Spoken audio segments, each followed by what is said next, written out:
وما عسى أن يقال في من وصفه علمه القرآن وعرف عن فضائل التوراة والإنجيل والزبور والفرقان وجمع الله له بين رؤيته وكلامه وقرن اسمه مع اسمه تنبيها على علو مقامه وجعله رحمة للعالمين ونورا وملأ بمولده القلوب سرورا. اللهم صل وسلم يا بدرة من هذا كل كمال ماذا يعبر عنه لك مقالي أنت الذي أصبت في عروق العلا فمحوت بالأنوار كل ضلال وبك استنار الكون يا علم الهدى بالنور والإنعام والإفضال صلى عليك الله ربي دائما أبدا مع البكار والأوصال وعلى جميع الآل والأصحاب من قد خصهم رب العلا بكمالي يا الله بجاه المصطفى والآل يسر لنا وانظر إلى حوالي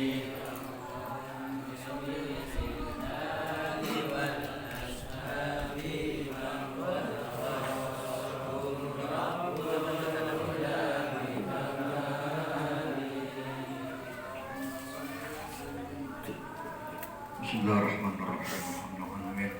Allahumma shalli wa sallim ala sayyidina Muhammad wa ala alihi wa sahbihi ajma'in. Ja'alallahu wa iyyakum mimman yastawjibu syafa'atah wa yarju rahmatahu wa rahmatahu.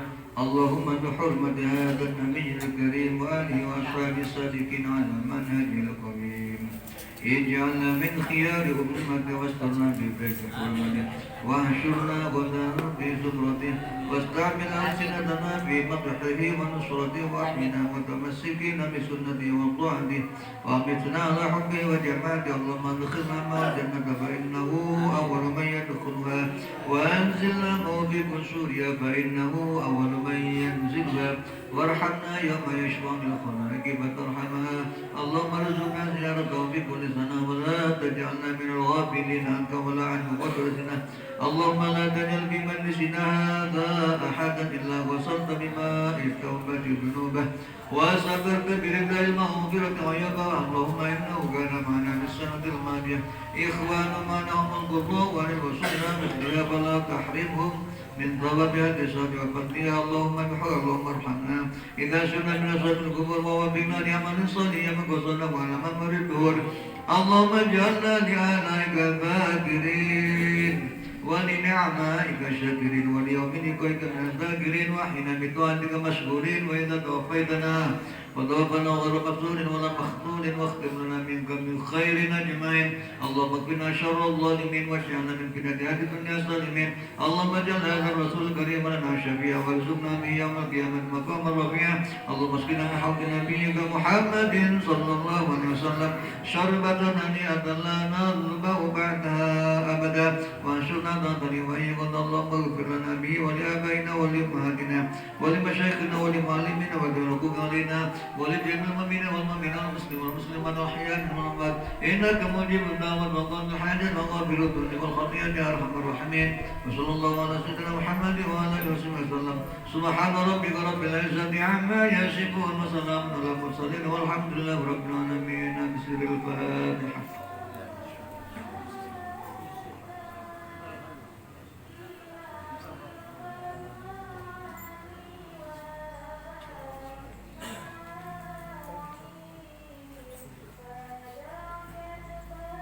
Untuk selanjutnya mungkin biar lebih menghemat waktu, langsung pembacaan kitab Fathul Qorib dalam hal ini akan disampaikan oleh Akhina Fillah Al-Mukarram Ustadz Balsori Alwi.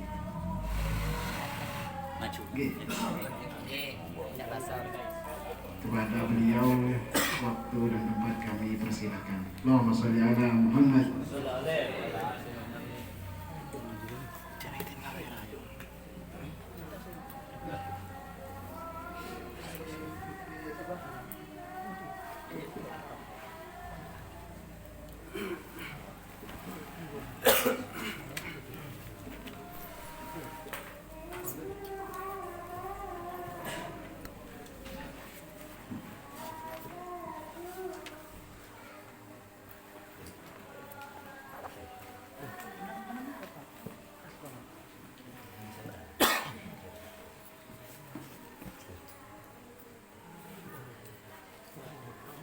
Assalamualaikum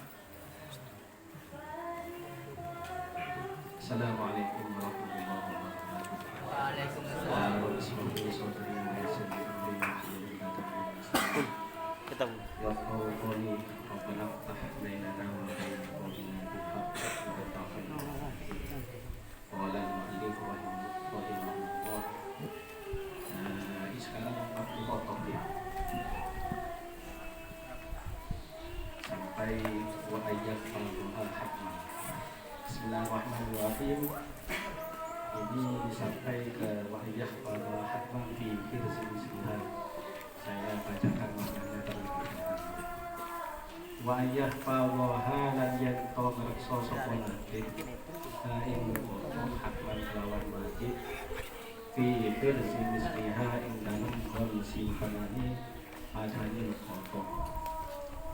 Summa ba'dama mongko kare-kare ing dalam sakwise perkara kira kan den tutur apa sinna ai min ahliha tegese saking ngalap kota ida arada tetekalane ngarepaken sapa tadi kang numut kota taman lukaha ing pompo milik kota arofaha mongko ngumumaken sapa se al-latif ing kota tasdid roi kelawan diwaca tasdid roi al-ghafa minat ta'rifi saking masdar wairun min ta'rif sanatan ing dalam setahun ala abwabil masjidi ngatasi lawang-lawange pira-pira masjid indah khurujin nasi ing dalam delikane metune manusa minal jamaati saking jamaah wa fil maudhi'i lan oleh ngumumaken mang iku ing lan ing dalem panggonan alladhi yasi al-mawti wajada kang nemu sapa si al-lakit ing luqata fihi ing dalem alladhi wa fil aswaqi lan ing dalem pira-pira pasar wala fiha lan padane aswaq layani min majabin nasi saking kon perkumpulan manusa Wayang kudu lan kono apa si at-ta'rifu oleh ngumumaken lakit ing atase foto iku alal adati pengadatane zamanan apane mansane wa makanan lan tempate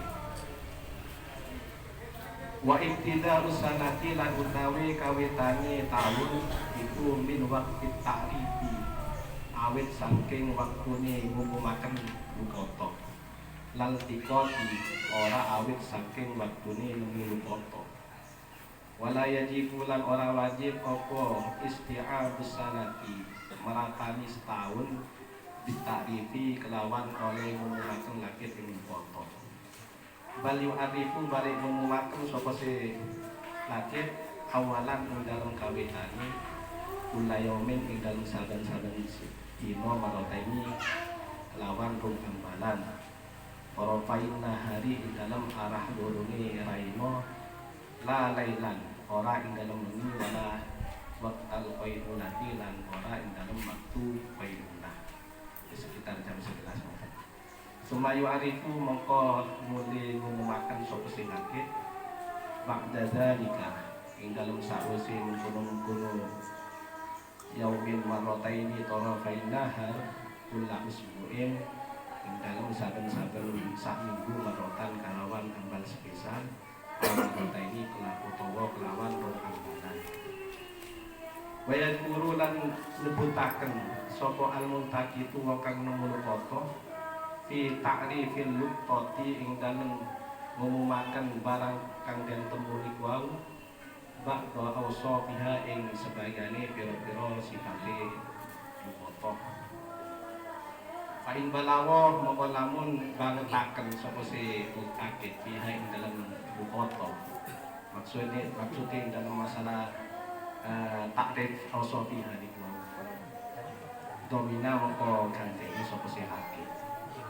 wala yalzamuhu lan ora wajib ku ing mutaqid apa mukna takrifi ongkose ngumumaken foto in akhaza lamun ngalap sapa al-mutabid al-qotota ing barang teman iya falaha drakon yento ngrekso pesot sapa sing mutakit ha ing lukotoh ala malikiha ing atase wong kang dene lukotoh bal yurad ibuha balik murut-murutaken ha ing muknah sapa al-qadi min baitil mali saking baitil mal au yaqtariduha utawa ngutangi sapa qadi ha ing amrih utang sapa si qadi ha ing lukotoh alang maliki tasir kang miliki wa in akhadha lamun miliki sapa si alaqid al-luqotota ing lukotoh ngalapi niku wau ia tamal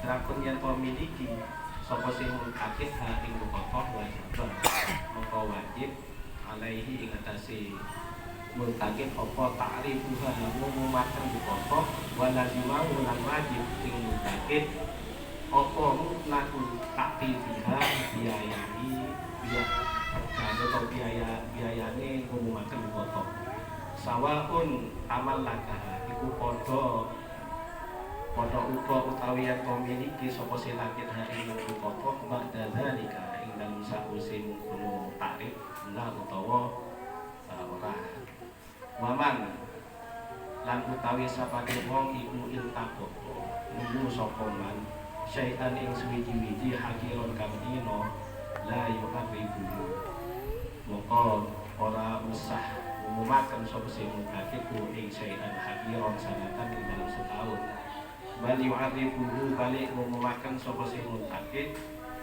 ing syai'an hakiron zamanan ing dalam mangsa ya gun kang nyono sapa mutakid anna faqida ing sakune wong kang kailangan syai'an hakiron kuyahidu ningu sapa sifatid anku saking syait hakir ba'da dzalika zamani ing dalam mengkono zaman.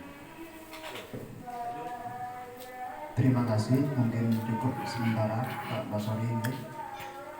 Baik, sebelum dilanjut mungkin dari bacaan yang disampaikan oleh Ustadz Basori Alwi ada sedikit keiskalan teman-teman atau dirasa salah mungkin, monggo bisa langsung ditanyakan. Pertama satu dari Karangpanas ini, monggo yang ditanyakan. Bismillahirrahmanirrahim. Kan di situ ada takbir sanatan ala abwa bil masajid.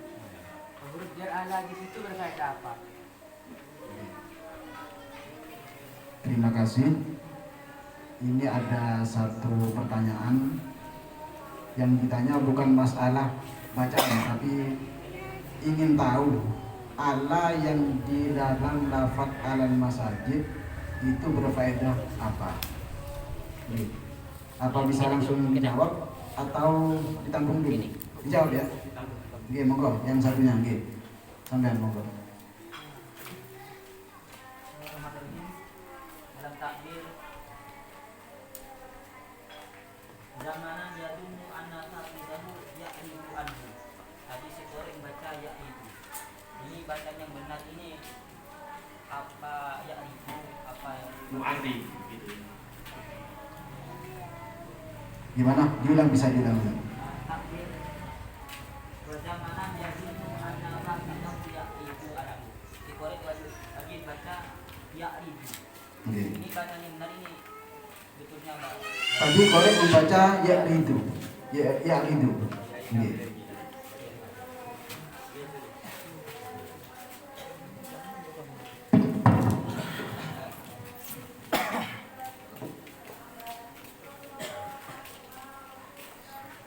Oke, terima kasih. Ada dua pertanyaan. Yang pertama, di dalam lafaz alal masajid, ya. Di dalam lafaz alal masajid, at-ta'rif sanatan ala abwabil masajid. Yang ditanyakan di situ alanya berfaedah apa? Monggo ini kita jawab dulu, Pak Basori, monggo. Oke, dibantu jawab. Dibantu jawab.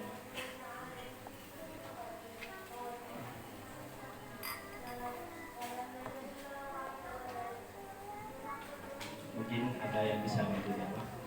Alanya itu berfaedah apa?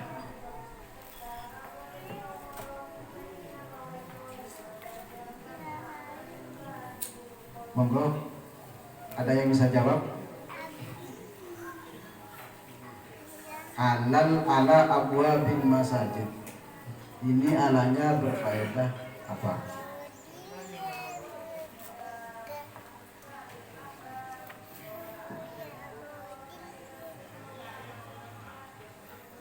Mungkin langsung yang kedua dulu Pak Basoni. Kedua ya. Nggih. Masih belum terjawab berarti. Iya, begitu sulitnya pertanyaan. Monggo, yang kedua, yang paling bawah, ya, itu yang ditanyakan ya ridu anhu. Monggo. Kok bukan ahli? Nggih. Sebenarnya itu saya baca ya'ri itu nanti kepahamannya dari masdarnya. I'rad, a'rada ya'ridu. Kalau arwada yu'ridu itu idgham nanti bahasanya. Rata-rata biasanya dalam lughah itu bahasanya i'rad, bukan takrib. Jadi a'rada ya'ridu bukan arwada yu'ridu, takrib. Beda dengan arwada ya'ridu takrib. Bukan yuridu.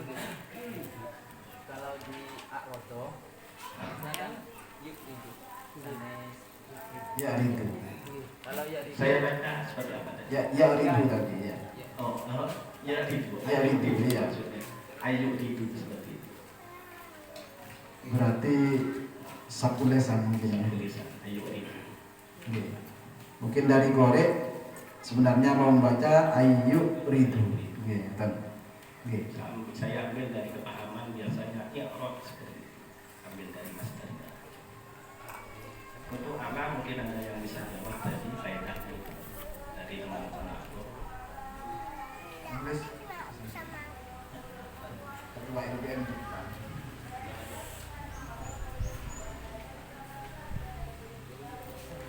Kalau istilah sangat jauh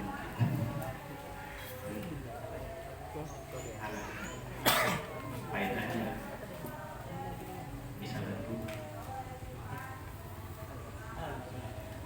Coba. jadi alat itu sebenarnya alat yang menggunakan maknanya di alat buatin masjid pintu-pintunya masjid, soalnya di ibarat-ibarat yang lain contohnya di rumah itu menggunakan lafaz fi abwabil masjid Seperti itu maksudnya. Gimana? alat yang menggunakan maknanya. Nggih, kami kembalikan ke Sail. Ini ada satu jawaban yang ditanyakan jenengan. Ala di situ menggunakan maknanya huruf jarfi. Ya, ala abwabil masajid berarti fi abwabil masajid. Nggih, betul. Karena di kitab-kitab lain kata beliau itu banyak yang menggunakan fi abwabil masajid. Betul. Nggih. Nggih, ya nopo. Kalau nantinya huruf jar ala di sini kalau diberi makna apakah penguratannya nanti tidak keliru gitu. Misalkan pengumuman di dalam masjid kan gitu. Di dalam pintu masjid.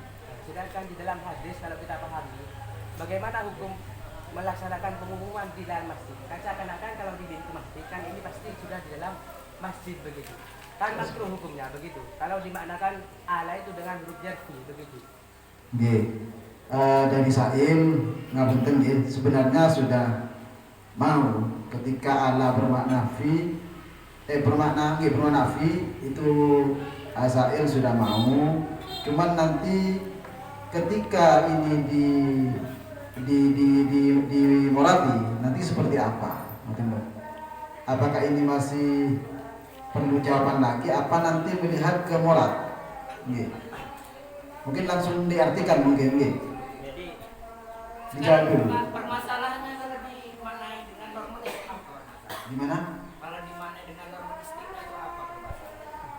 Di atas pintu atas pintu masjid. Di atas pintu Ustaz. Berarti penetapannya Apakah bukan Allah di di sini pintu. dipastikan di atas? Makanya ditanyakan Ikut. faedahnya. Begini. Mungkin beliau bisa menjawab Karena faedahnya. Anda lihat di dalam di sini contohkan ya fil masjid. Kalau fil masjid condongnya itu bahkan di dalam masjid. Kalau di situ Allah, rata-rata Allah yang tidak harus di atas. Makanya ditanyakan faedahnya. Ya istiqlal. Istilah. Semuanya istiqlal. Apakah ada coba Allah kalau ada Faedahnya ada tak? Jadi saya bacakan faedahnya. Ala al-istilah wa makna fi wa anji al-tajawuzan ana mantuk faktor. Begitu kalau di anjiannya Ustaz. Nah ya makanya Saya tanya itu, Ustaz. andaikan dimaknai Allah itu apakah ada yang salah di situ? Terus yang ketika Allah apakah harus ada di atas? Ngeten Ustaz G. Mungkin kebingungan teman-teman, mungkin sampai bisa menjelaskan nanti ya. Kebingungan teman-teman ketika Allah ini bermakna istilah, nggih. Berarti pemahaman teman-teman nanti pengumumannya wah bingung ini ya. Mungkin sampean bisa menjelaskan. Kalau tetap dimaknakan istilah, sampean mengartikan seperti apa gitu. Biar lebih cepat selesai kok. Kalau saya mengartikan kalau Allah karena di sini ada urusan pengumuman, otomatis di situ di depan pintu. Tapi kalau fi otomatis di dalam nanti. Akhirnya di situ mengikuti yang makro. Ayo kerafil masa aja di situ ikutnya seperti itu nanti. Nggih, ngoten iki karo sampean nggih. Jadi Allah atau fi sama saja membingungkan kalau menurut Ustaz ini ya. Kalau Allah tak harus di atas, kalau fi harus di dalam, sama saja ya. Nanti penguratannya sama-sama membingungkan kayaknya ngoten lagi. Sehingga tetap saja kalau seperti itu ya, tetap saja Allah berlaku sebagaimana mestinya yaitu bermakna istilah nggih. Nanti kalau tadi jawaban dari sana yang di mana fi Fi. itu belum masuk. Kulo tetap mengatakan di sini tetap memaknakan fi. Yang butuh kita pahami sebenarnya babil masajid dalam ibarat ini apa? Ya, apakah babil masajid sing koyo niku nopo sing gerbang koyo niku? Makanya nek kula ngartikan itu sing dimaksud ala abwabil masajid niku manjen masjid sing koyo gerbang. Soale lek dihasiai Imam Qalyubi niku jelasaken kalau ala abwabil masajid aila fiha ngoten. Nafi. Lafiha. Di dalam bisa dipahami bahwasanya memang bukan masjid sing ono benggorai itu. Tapi niku memang tempat keluar masuknya manusia dari area masjid. Berarti tetap di mana itu, cuma kepahamannya bukan di dalam masjid. Yang butuh dipahami itu bukan Sebenarnya di dalam bajunya ada. Kayaknya ini wa ulima min qawlihi ala abwabil masjid annahu la yuhadiku fiha fa yahrumu insyaallah wa ila kulliha. Mungkin itu yang dipakai tendensi tadi. Nanti Nah, kalau di Setuju saya. Yusawis itu Pak, hukum pengumuman di Ya. masjid itu. Makanya teman kami ini tidak merentet dari itu, akan tetapi melihat ibarat yang ada. Kalau seakan-akan nanti Abu Abil Masjid ini diarahkan ke sini, ke pintu ini, maka sudah jelas, sudah berhukum makruh, kan begitu kan? Akan tetapi kalau pintu masjid diarahkan yang di luar, maka pintu Enggak, masjid ini masuk. saya sampean paham, sampean setuju enggak? Kalau Allah itu di mana? Enggak, kalau fi lebih mengarah, kalau fi. Kalau sudah setuju berarti sudah terjawab. Oke, kalau saya sekali yang di sana Pak. Katakan di sana bersikukuh dengan bermakna Istilah. nggih, pasti ikut istilah. Berarti sampean tanggapinya. Nggih. Nggih, monggo. Yang mau diperdalami lagi ada dua jawaban sebenarnya nggih. Di dalam makna Allah itu sendiri apakah tetap menggunakan makna istilah atau menggunakan maknanya fi. Nggih. Nggih. Mungkin biar lebih cepat nggih, kami waktu berikan ke Yai Toha dulu. Monggo.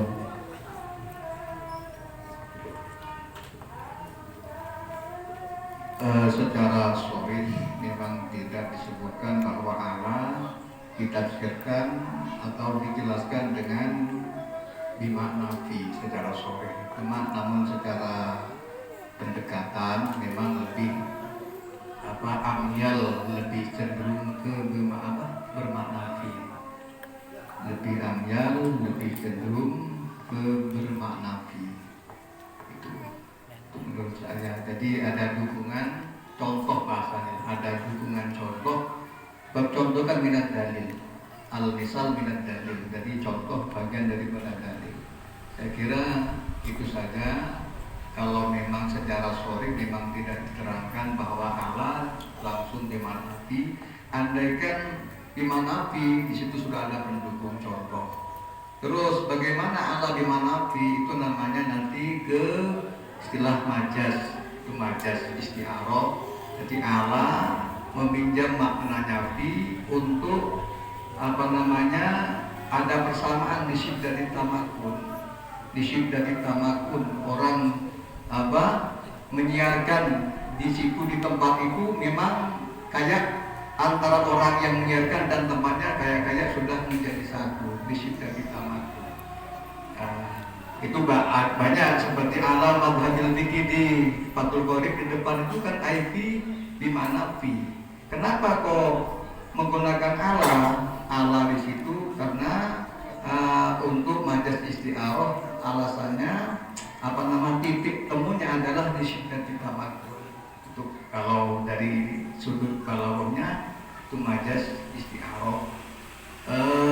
Saya kira itu masalah tentang maknanya Allah.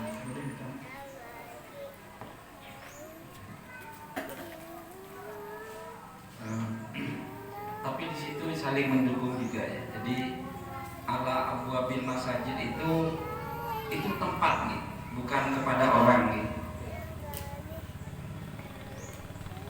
Paham saya begini, Bapak Ibu, apakah linnas begitu? Di situ kan ditafsiri indah khurujin nas, ala abwabil masajid indah khurujin nas gitu ya. Apakah kata-kata Allah itu berarti ala nas begitu? Walaupun kita sudah mengetahui tempatnya, seperti was'alil qaryah itu kan nggak mungkin ya, karena qaryah itu kan jamid. Akhirnya kita tak pilih was'al ahlal qaryah. Jadi ala abwabil masajid begitu ya, ala nas yang jelas begitu. Jadi pengumumannya kepada manusia. Tetapi nanti ada keberatan. Kenapa? Karena ala abwabil masajid itu kan diantara amakina mustarokah, di tempat-tempat yang umum gitu ya, sehingga berbagai macam ihtimal gitu ya. Jadi kalau dimaknanya fi, khawatir nantinya ketabrak dengan hukum makruh nasyuddullah fil masjid gitu ya. Tetapi kalau bimakna fi gitu ya, apakah fi itu artinya di luar? Kan juga tidak mungkin kan ya, kan fi kan di dalam. Kalau kita praktekkan benar-benar di dalam, ketabrak nanti bahwasanya mengumumkan barang hilang di masjid itu yang jelas makruh. Sehingga ditafsiri di situ ala abwabil masajid itu ai indahul jinnah, tentunya pengumuman itu takrif itu ya bukan dalam masjid. Kalau kita memberatkan seperti itu berarti harus di luar daripada masjid. Jadi kulun tani itu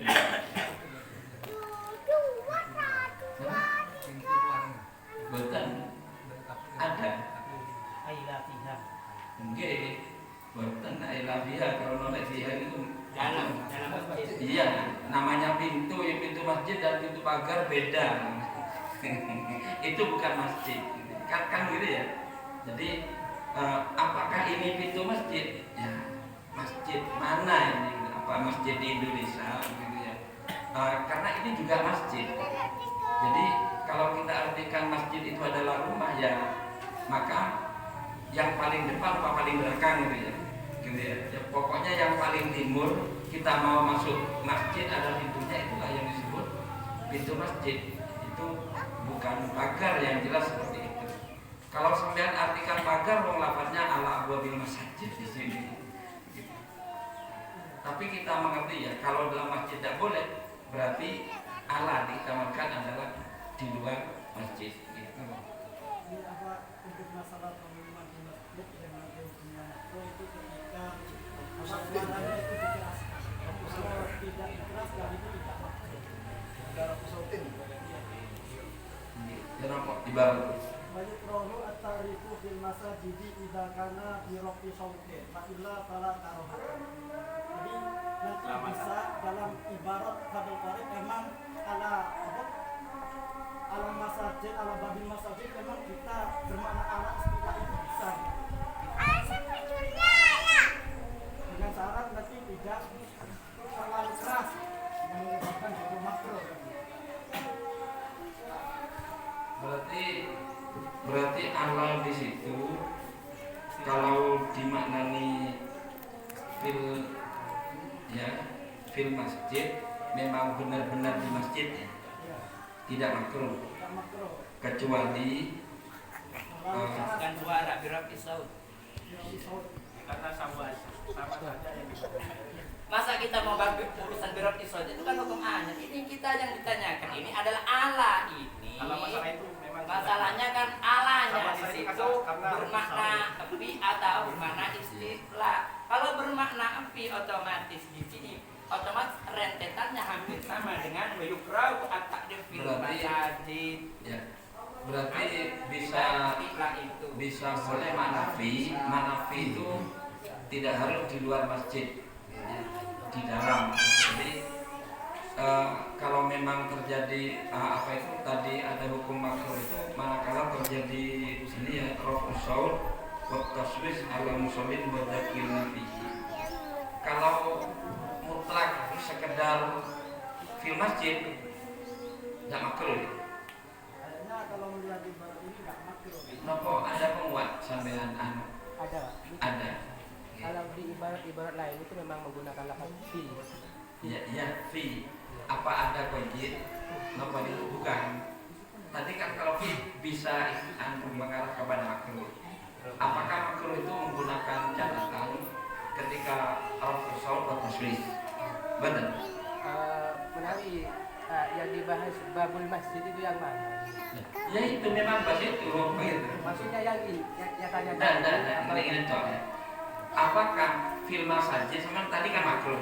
Kalau dimaknani ala maka mengarah kepada makruh.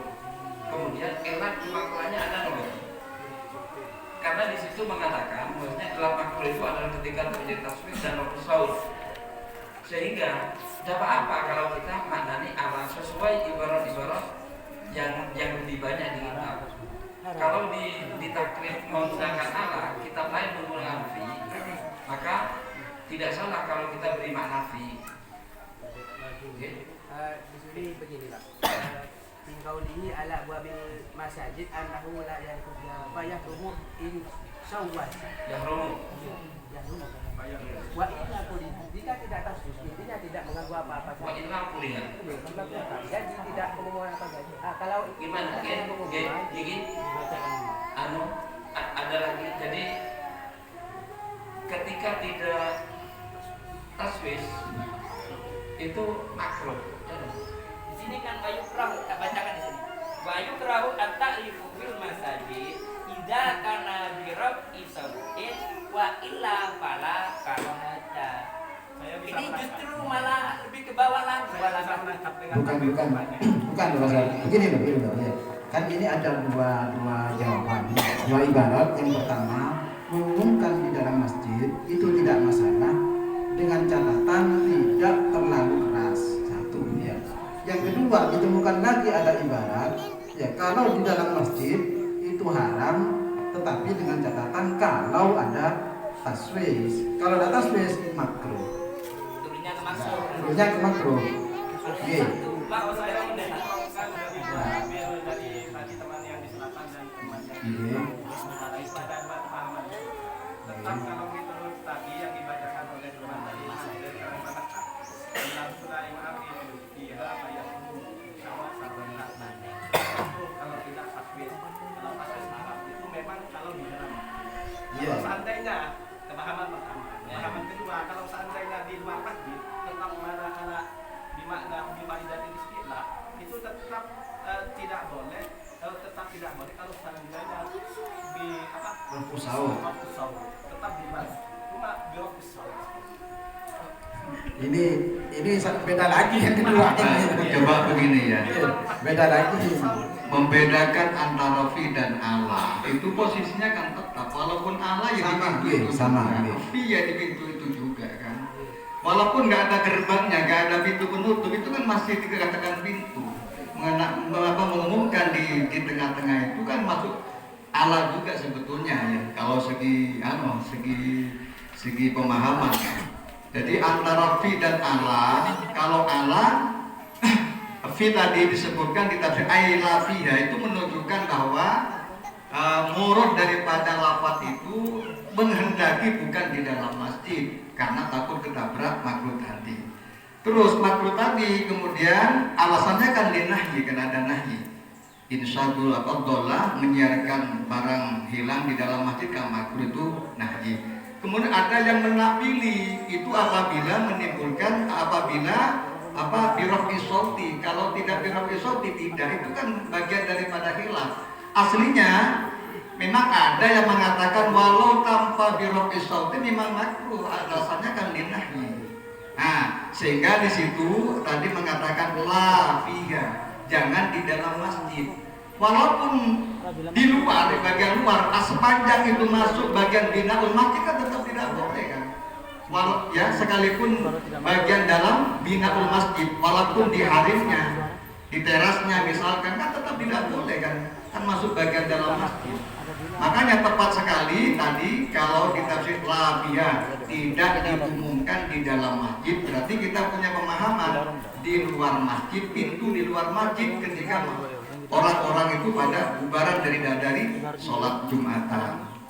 Nah, cuma kita tadi lebih mengarahkan kepada fi karena lebih mudah diterima oleh akal tadi kan, lebih diterima oleh akal. Walaupun secara akal juga antara fi dan ala ya posisinya tetap sama juga di situ dalam mengumumkan. Ala ya manjid di atas tanahnya pintu gerbang itu juga kan. Fi itu tempatnya pengumuman juga. Cuma karena kita punya ada sebagian pakai ibarat fi dan lebih mudah kayaknya diterima oleh logika, kayaknya lebih ke fi walaupun ala itu masuk juga. Kalau saya begitu. Cukup mungkin lagi. Bisa diterima semua nggih. Antara menggunakan maknanya ala lil istilah atau menggunakan maknanya fi sama-sama saja.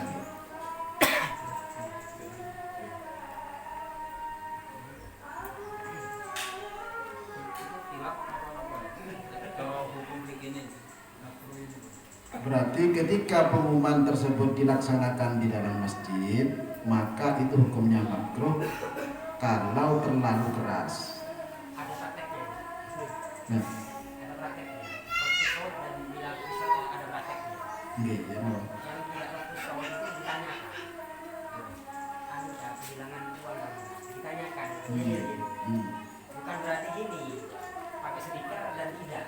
Itu sama saja itu pengumuman yang makruh. Kalau masalah halal dan makruhnya itu memang ada pendapatnya. Iya, tapi ketika kita mengikuti yang bilang pisau itu ada caranya. Bukan berarti mendirikan kayak kita baca surat Al-Baqarah. Nanti bisik-bisik. Ditanyakan sendiri. Wa yajibu an yakuna makan takdir awil karola idza waqa'ada bika bi rasul kama asyara ilaihi ahadits. Amma law sa'ala jama'ata fil masjid biduni dalika fala tahrima wala karhata. Jadi memang ditanyakan sambil hilang uang. Jadi Rasul itu gambarannya dalam Bukan orang yang Bukan- bahasanya bukan cara mungkin yang itu. mana yang tanya itu.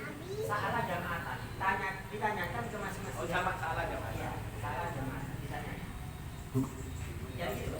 Jadi prakteknya Rasul Saud dan tidaknya itu bukan dengan ukurannya bukan dengan suara.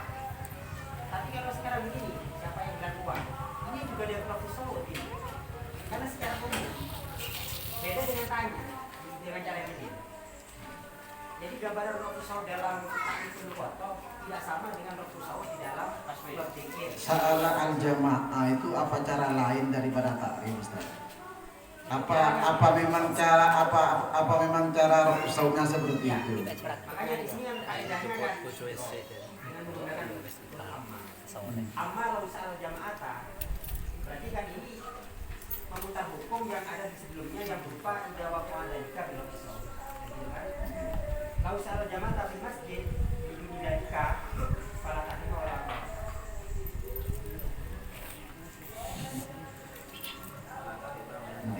Kayaknya ustadznya juga ragu-ragu, masih senyum-senyum. Kayaknya itu contoh dari Iya, takrif itu. contoh dari takrif atau mungkin ini ya. Bukan membahas rambut setahun Allah ini. Bukannya dari takrif. Oke, mungkin langsung mungkin cukup mungkin untuk hal ini yang jelas di sini ala bisa menggunakan makna ala istilah atau menggunakan ala yang bermakna fi. Yang jelas pengumuman tersebut dilakukan ketika indah hurujinas, ketika keluarnya para jamaah. Mungkin cukup Bapak Sor bisa lanjut ke Murad. Kalau diumumkan di masjid ini terjadi khilaf, nonton gitu. Iya. Jadi kalau diumumkan di masjid dengan raf'is saut itu terjadi khilaf, nonton gitu. Ada yang mengatakan haram, ada yang mengatakan makruh. Sing makruh itu muktamad. Sing makruh itu muktamad. Jadi napa niku memang khilaf ya. Ada yang makruh, ada yang haram. Bukan mutlak fil masjid makruh benar. Jadi takrif fil masjid bi raf'i sautin ini terjadi khilaf. Jadi antara makruh dan haram. Birofin ya, kalau tidak birofin berarti ya tidak makruh atau tidak haram. Jadi kalau yang mengatakan haram ya tidak haram gitu. Seperti itu. Berarti berangkatnya dari hukum makruh. Berangkat dari takrif masjid. Jangan membuat masalah lagi. Teman-teman sudah paham. Jangan membuat masalah lagi. Masalahnya seperti ini. Baiklah kuliah bagi haja. Yudima'u baina qauli man qala bi annahu yuqra'u at-ta'rifiyya wa qauli man qala bi annahu yahkumu at-ta'rifiyya. Kan berangkatnya dari baina Ada mangkola makruh, ada mangkola haram. Terus titik jamiknya di takrif yang keras itu. Jadi yang nggak keras makruh, yang haram benar juga adalah haram ketika dengan keras. Yang makruh ya ketika tidak keras, sehingga sama-sama benar. Itu titik jamik, titik temannya di situ sama-sama benar dijamikkan. Jadi nggak ada masalah. Oke, ampun dilanjut Bapak Sor. Langsung saya jelaskan, dan wajib bagi orang yang menemukan barang temuan untuk menyimpannya di tempat layak. Kemudian ketika orang yang menemukan sesuatu itu hendak memiliki foto, maka wajib baginya mentakrif atau mengumumkan barang yang dia temukan selama 1 tahun di depan pintu-pintu masjid ketika manusia keluar dari jamaah, dan di tempat yang mana barang temuan itu ditemukan, seperti di pasar-pasar atau sesamanya, atau di kafe-kafe atau di tempat nongkrong kopi, yaitu tempat perkumpulannya manusia. Wayakun matarifu ala adah zamanan wa makanan. Dan takrif itu mengikuti kebiasaannya dari segi zamannya maupun dari segi tempatnya. Sebenarnya zaman dan makanan ini disinggung sebelumnya, yaitu sanatan dan juga makanan, yaitu fil mawdi' alladhi wujida itu termasuk. Wa ibtida sanati min waqti ta'rifi lan iqati. Dianggap 1 tahun atau hitungan 1 tahun itu takrifnya ketika dia dianggap 1 tahun, dari takrif ketika orang itu mentakrif luqotoh, bukan ketika orang tersebut menemukan luqotoh.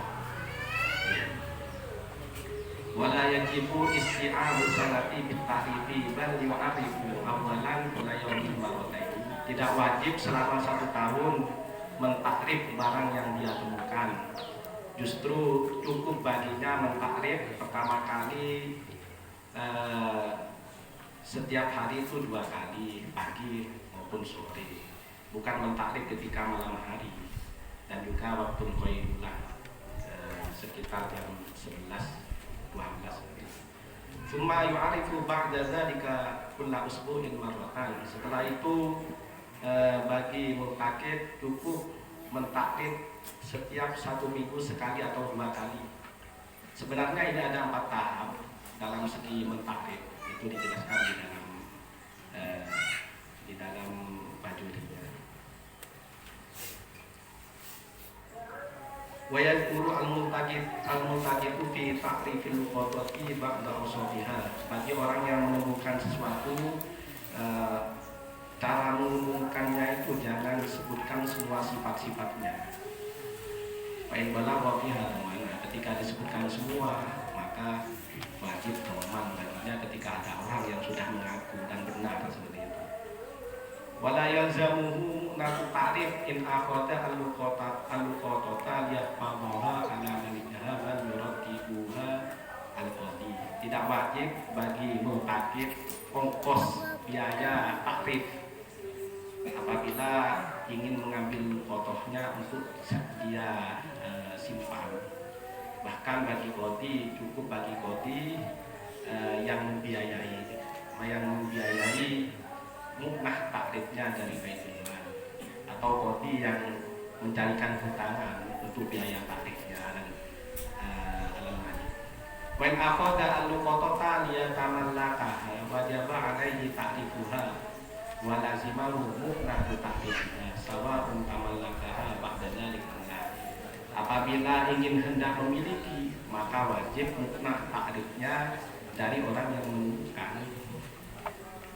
Wa man iltaqata syai'an haqiran la yu'arifuhu sanatan bal yu'arifu zamanan yadullu anna fa'idahu yu'ridu anhu ba'da dzalika zaman. Ketika orang menemukan sesuatu yang biasa, maka cukup baginya takrif tidak sampai 1 tahun.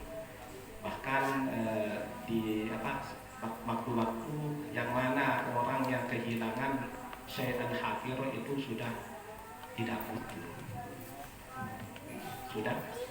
Terima kasih sudah diartikan mulai awal hingga akhir. Mungkin dari Murad ada yang ditanyakan? Oke, monggo Ustaz dari belakang dulu. Oke. Anjen pintakon. Oke. Ini syai'an hakiron, saya ingin kejelasannya berapa syai'an hakiron.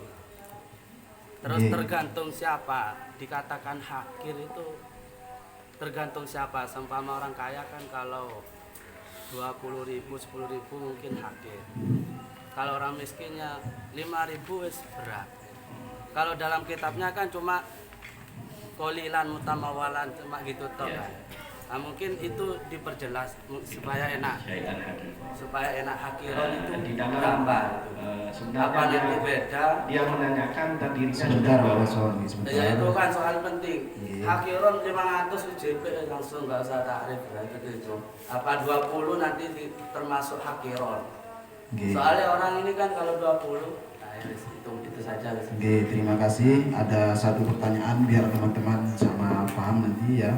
Mungkin bisa menjawab yang ditanyakan oleh Sa'il tadi, yang dimaksud dengan syai'an hakiron itu seberapa batasannya ya. Sebab ini kan relatif kan. Syai'an hakiron relatif ya. Tergantung siapa yang kehilangan ya. Mungkin kalau sekelas Pak Basori kehilangan 100.000 kecil hakiron itu mungkin ya. Tapi kalau teman-teman Pak ya 5.000 itu besar dicari, mungkin seperti itu. Oke. Monggo ini bisa dijawab mungkin. Sebenarnya yang bertanya yang ya itu sudah tahu di dalam bajurinya itu dijelaskan. Wa qauluhu wa man taqata syai'an hakiron wa huwa ma yawlidu 'ala dhanni. annafa bidahu la yaktiru asifuhu alaihi wa la yatul talabu lahu qaliban mutamawalan kana au mukhtasar wa la yutaqayyadu bisyai'in. Ya biasanya orangnya itu kalau seandainya hilang dia tidak sedih dan dia tidak terlalu mencari barang yang hilang. Bukan relatif Pak, kalau relatif tidak bisa. Ini masalahnya hakirah tidak ala ghalib bukan relatif kalau seperti itu. Kalau ala ghalib bukan relatif. Oke. Setidaknya orang yang kehilangan itu tidak susah dan wis bisa dicari. Kan sekiranya dan itu tidak ditentukan untuk sesuatu, terserah wala yutaqayyadu bisyai'in, maupun itu uang atau seumpama saya bertanya berarti kalau menurut panjenengan syai'an hakiron itu melihat pada orang yang kehilangan. Iya, kayaknya gitu kalau itu ya.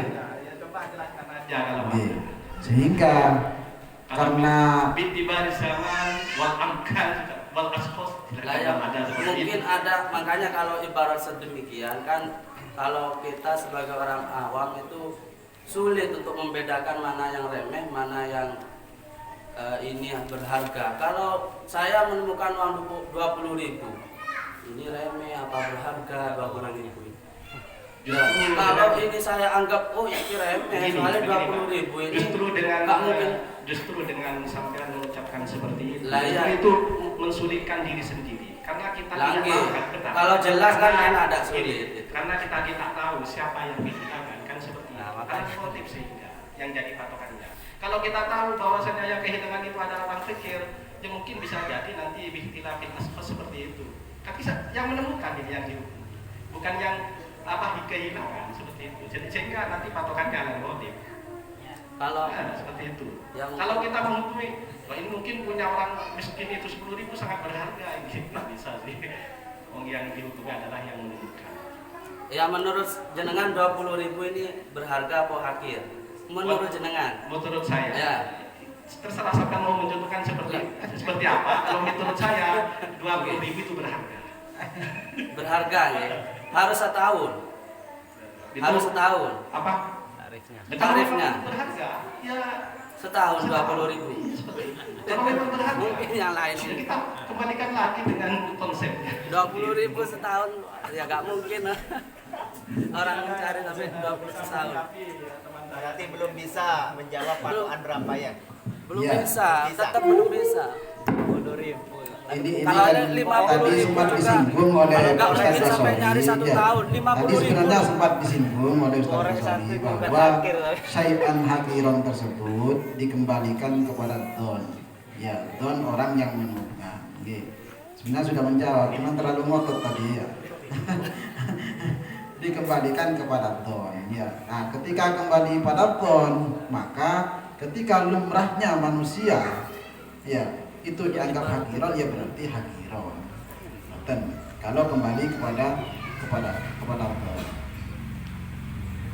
Ya coba cukup monggo ada pertanyaan lagi?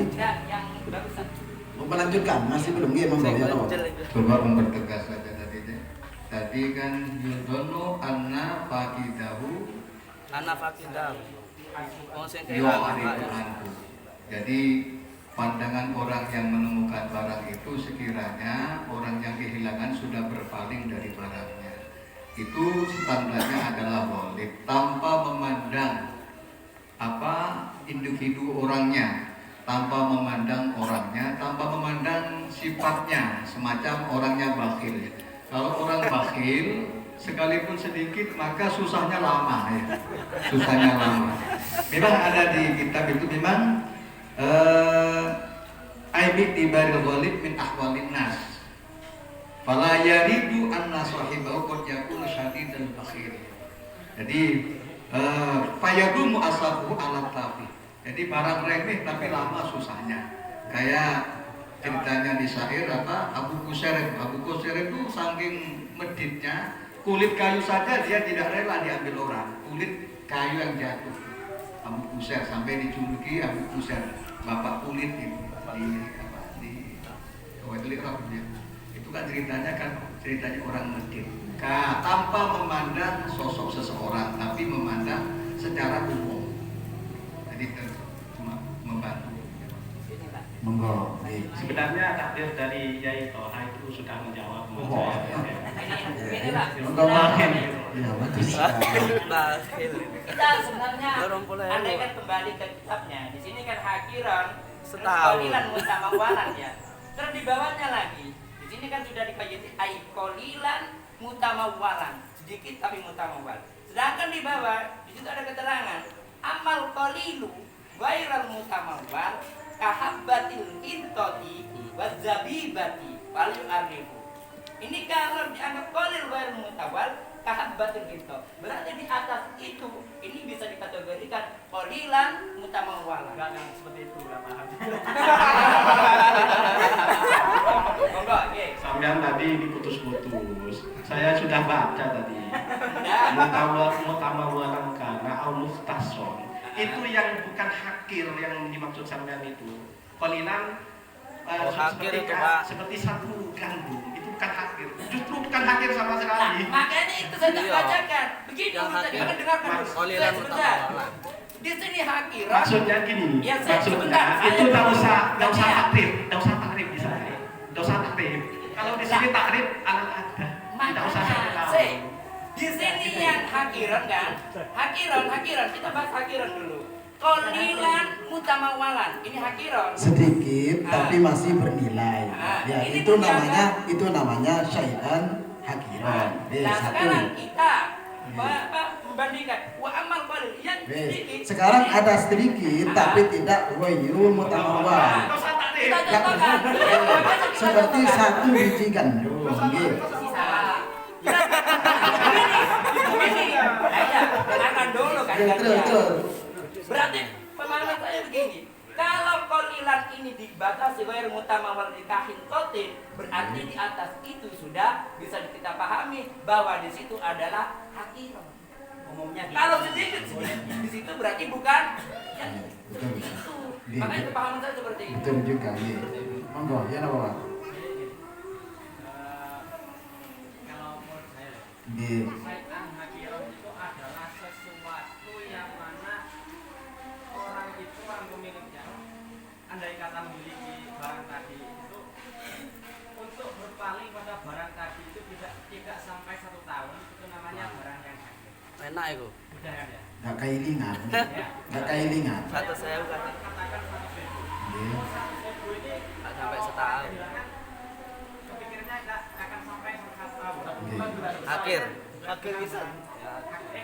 Seperti itu termasuk barang yang hakir. Hakir, nggih. Coba dibacain. Iya, sip itu. Kaya Pak, salah udah Pak. Ya, itu serta, nggih. Monggo. Wal aso anal hakiro kilah wajinarun wakilah dirhamun wakilah wasbuhu wakilah duna niso bisir koti wal aso indahuma annahu la yataqaddaru bal ma yadunnu anna sahibahu la yubsiru asafahu alaihi wala yadunnu talabuhu lahu goliban walumun la yu'arrafu sanatan li anna fakidahu la yata'assafu alaihi sanatan. Bagi saya kalau kan tidak, kalau hal yang hakir itu kan tidak diumumkan selama 1 tahun. Tahun, nggih. Karena Lumrahnya itu sudah lupa, nggih. kehilangan tersebut itu tidak akan ingat Tidak, 1 tahun, akan berpaling pada barangnya sampai 1 tahun. Nggak sampai 1 tahun. Berarti intinya bagaimana? Sama. Intinya sama. Lalu bahasa dari tadi itu intinya seperti itu. Barang yang dianggap hakir itu di saat orang tadi itu bisa lupa selama jarak Orang yang kehilangan. tidak susah. Katakan 1 miliar. 1 miliar itu orang lebih 1 tahun, 2 tahun pun masih ingat. Yang kita efeknya sebanyak 1 1 juta. Pokok kalau misalnya barang tadi itu Kalau lupanya 2 tahun, tarifnya 2 tahun nanti. 1 tahun. karena termasuk bukan barang hakir. Nggih, Bu. Nggih, bisa membantu nggih sama benarnya nggih. Nggih. Tambahin saja. Nggak sama, Pak. Jadi kullu ma la dhabita fi syar'i maka dikembalikan kepada uruf. La uruf itu bihaisu uridho alal ukul la talaqqatu bil qabul. Sehingga di dalam menerangkan hakir ini tidak ada patokan, begitu. Melihat beberapa prediksi tadi, kila-wakila kan banyak sekali ya, begitu. Nah, hanya saja karena tadi ada yang itu hakir mutamawal atau hakir ghairu mutamawal, itu sama dengan tadi hakir itu hakiron au mukhtasan. Jadi kalau ikhtisas tidak perlu, berarti bukan bukan sesuatu yang mutamawal pun. Kalau hakir yang harus yang masih ada takrif itu adalah hakir yang mutamawal. Nah, tentang batasan hakiron mutamawalan ini beda-beda ulama karena memang tidak ada dobit seperti khifdi fisariko gitu, atau banyak lagi tentang masalah sesuatu yang tidak ada dobit di dalam syarat, maka kembalinya adalah kepada Allah tadi.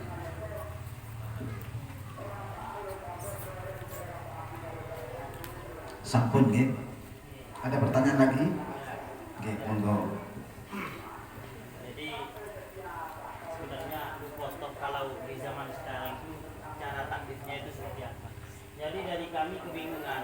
Jadi ketika menemukan barang Lupostok tidak diambil ketika dikhawatirkan orang yang minat, kan wajib mengambilnya kan. Kemudian nanti kalau diambil, cara takdirnya itu seperti apa? Sedangkan ketika kita sudah mengikuti kitab, kayaknya sudah tidak relevan lagi itu. Apakah kita mengumumkan melalui sosmed itu sudah dianggap kota, sudah dimaksud takrif? Dan jika sudah dianggap takrif, ibarat yang menggunakan ibarat yang mana? Oke. Ada sedikit keiskalan tadi yang dibahas mulai awal takrif kan gitu nggih. Nah, sekarang takrif itu sendiri seperti apa? Karena sekarang kan yang lebih efisien itu adalah menggunakan media sosial, ya. Takrif online, maksudnya gitu.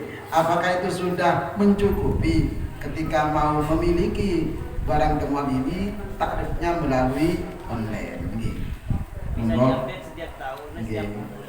Bisa diupdate setiap hari bahkan ya. Update status, gitu. Monggo.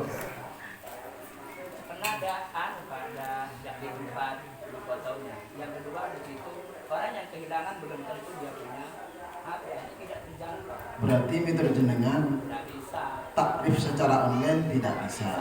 Cuman kalau peninjauannya zamanan pemakanan, zaman dahulu dengan zaman sekarang yang relevan itu adalah zaman sekarang. Rata-rata mau orang kampung pun jelas penggunaannya. Tadi kan dibahas dalam takrif itu sendiri bi'tibaril zaman. Nah, zaman sekarang yang lebih tepat itu adalah menggunakan media sosial. Berarti jawaban sampean salah tadi, Pak.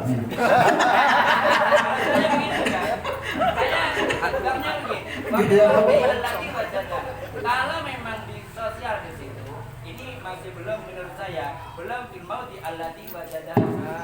Itu dibaca. Saya tanyakan pada yang tanya ya. Kira-kira takrif pakai sosmed itu lebih berfaedah apa tidak? Kalau di zaman sekarang kayaknya itu lebih faedah. Soalnya kebanyakan misalkan langsung saya jawab pada akhirnya.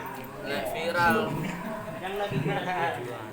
Apalagi oh ini ya. Nyata ibaratnya ya. Qaulul wa fil mawdi' alladhi wajada fihi ila aqal li'anna talab syai'i fil mawdi'il ladzi wajada fihi aktsar illa ayyakuna mafazatan wa nahwaha minal amakinil khaliyat fala yu'rifu biya wa alas. Jangan takrif illa fa'idata fi ta'rifi. Kenapa? Takrif di atas tidak ada faedah. Sekarang kita kembalikan takrif pakai sosmed itu ternyata banyakkan faedah. Sampai mau mengkiaskan apa ada ibaratnya? Mengkiaskan. Kenapa? Faedahnya lebih jelas. Maka ya itu lebih bagus kalau menurut saya. Karena faedahnya. Intinya seperti ini. Illa faidata fit ta'rifi dalam alas. Kalau fil masajid itu kan ada faedahnya. Apalagi pakai sosmed. Ternyata menurut saya faedahnya lebih banyak. Itu sudah cukup. Ini ada makanya saya tanyakan tadi apakah hal seperti itu lebih berfaedah. Ternyata tak bisa seperti itu. Berarti hukumnya berarti itu mengikuti hukum kias. Kalau dalam kias sendiri seperti dalam kajian usul fikih harus ditemukan sebuah ilat untuk mencetuskan hukum ini ketika tidak ada hukum. Kalau menurut saya itu kan kias. Itu tadi asal dari kias. Contoh dalam Homer kenapa dimabukkan karena ilatnya muskir. Sehingga ketika ada nabit ini kan yang dicari ilatnya apa sama-sama muskir. Langsung ditarik, juga dihukumi haram. Kalau dalam teknik faedahnya lebih banyak. Itu satu Gini, karena takrifnya seperti itu memang bahasa illa faidah ta'rifiyah. Berarti kalau di tadi mengiaskan, ya kenapa berani mengiaskan? Karena kalau di situ ada ibarat tidak boleh takrif di dalam alas, di dalam hutan. Ya. Kenapa? Karena kalau takrif di sana jelas tidak ada faedah, tidak ada orang yang tahu, yang hilang pun tidak mungkin tahu.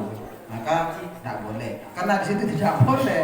Ada cara yang lebih bermanfaat, yaitu takrif secara online. Itu lebih publik itu Pak. Faedah rasa publik sehingga intinya dalam takrif itu ada supaya memberi faedah dan orangnya itu bisa menemukan lukoto kan seperti itu kan intinya. Coba gini, berangkatnya pertanyaan itu ketika endingnya tidak ditemukan pemiliknya, kan gitu kan? Bukan ketika pemiliknya ditemukan, kan gitu kan? Adanya faedah dan tidak itu mungkin ada wujud yang berupa pemiliknya gampang diakses, kan gitu kan? Lah, kajian online itu sebenarnya kan tidak hanya dalam ranah foto saja kan begitu kan? Tapi juga banyak perbedaan seperti halnya di dalam jual beli dan lain sebagainya. Ketika takrif di media sosial itu dianggap, kemudian berlalu 1 tahun, berarti si multakif berhak memiliki, kan begitu kan? Secara otomatis. Ketika mengikuti besar Torman tetap. Ya, tentunya itu ya. Ya, siap. Ya. Nah, makanya yang jadi pertanyaan itu tadi, ketika sudah dianggap takrif di media sosial, maka berarti di mujarrad di sana dan juga dengan menggunakan segot seorang ini bisa memiliki. Namun ketika tidak dianggap, berarti kan belum bisa kan gini kan, karena tidak memenuhi syarat-syarat yang harus dipenuhi di dalam ta'riful luqata yang berupa fil mawdi alladzi wajada fihi wa fi majam'in nas dan lain sebagainya. Itu mungkin pertanyaan dari teman-teman tadi. Makanya ibarat yang seperti yang dibacakan oleh Ustaz Basri tadi, apakah bisa ditarik dalam kasus media sosial dengan kunci yang berupa berfaedah saja itu tadi loh. Padahal di sini syaratnya harus fil mawdi, harus tempat-tempat yang memang di situ tempat berlalunya manusia, dan juga ada kekhawatiran seperti yang dikatakan Ustaz tadi, khawatir nanti tidak punya HP dan lain sebagainya. Gini Ustaz, kenapa? Ya memang di sini ya memang film mautek seperti itu kan. Tapi nanti orang orientasinya ada faedah dari takrif sendiri. Kenapa kok di abwabil masajid, di film mautek, asbab kanawiha atau film kohawi kan seperti itu. Marahnya nanti ke faedah agar supaya orang itu bisa mentakrif. Sehingga saya mengatakan hal seperti itu boleh, justru lebih baik karena faedahnya lebih seperti itu menurut saya. Di Islam itu biasanya bisa mengarahkan pada tepat. Itu juga menjadi dukungan Mek dilakoni kabar kan. Tasawur dari media sosial itu bagaimana? Apakah dengan difoto, apa dengan pengumuman saja, dengan apa ketika gitu? Justru dengan difoto itu nanti iya, itu kan saya minta tasawurnya bagaimana? Tasawurnya pakai takrif, jangan memberitahukan ini fa'in ghalaba fiha itu doman, apalagi di foto pas dipajang, jangan dipajang. Kita takrif aja, ada keinginan berupa ini seperti itu. Jangan difoto, kalau difoto doman nanti banyak yang ngaku itu. Kalau yang hilang memang foto. Kayak KTP itu masa sesuatu Kalau ATP kan Sing aku kairo. Kairo.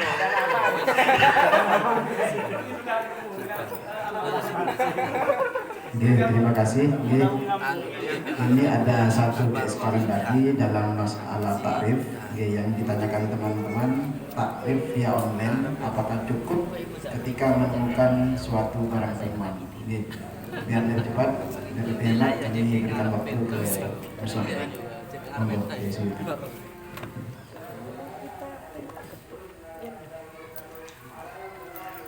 Bismillahirrahmanirrahim. Ini belum menjawab, hanya sekedar cerita. Nah, kalau tentang kias itu di Raddul Mukhtar itu ada an-nababul kias masdudun fi zamanina wa innama lana an-naqlu, paling tidak ilhaq atau nakal kalau zaman kita sekarang. Jadi kias sudah tertutup. Nah, kemudian tentang masalah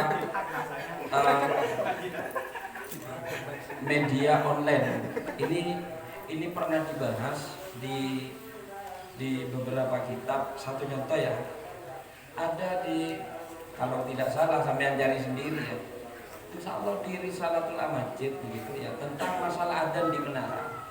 Jadi kenapa adzan itu di menara, atau cari tempat yang tinggi agar supaya terdengar oleh masyarakat luas. Nah, apakah dengan speaker ada di atas, orangnya juga harus ada di atas? Apakah cukup di bawah, speakernya ada di atas? Karena maksud daripada adanya menara itu sudah terpenuhi dengan adanya speaker. Nah, ini ternyata media sosial membantu. Satu. Kemudian kedua, di dalam Tanwirul Qulub itu ada ya, khutbah atau adzan secara langsung ini dibedakan dengan adzan yang rekaman. Jadi kalau kita bil kuah atau gimana ya. Jadi kalau kita mendengar adzan memang langsung gitu ya dari online atau bahasa kita online gitu. Nah, ini dijawab apa tidak? Atau sekarang adanya jam ini.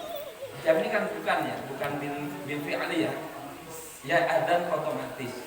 Apa perlu kita jawab apa tidak? Nah, ternyata di dalam Tanwirul Qulub itu kalau memang bukan yang otomatis, ini cukup baik adzan ataupun khutbah. Tapi yang pakai otomatis fotokopian ini nggak cukup gitu ya. Karena ini suaranya barang jamit, tidak langsung. Nah, juga pernah dulu ada basul masail tentang nikah video call kalau sekarang ya. Kalau zaman dulu itu yang ditanyakan adalah melakukan prosesi akad nikah ini menggunakan telepon, karena zaman dulu itu masih belum ada video call. Dijawab oleh para muktamirin itu tidak sah, karena di dalam masalah prosesi akad nikah itu harus huduru arba'atin asyahidani, 2 manten dan wali ya, dan wali, sehingga dianggap tidak sah. Nah, pada waktu keputusan dibacakan oleh Gus Dur pada waktu itu, beliau mengatakan sah. Para muktamir itu kaget, dan kekagetan mereka ini hilang ketika dijawab sendiri oleh Gus Dur, yaitu boleh aja nikah pakai telepon gitu ya, asalkan jimatnya juga pakai telepon.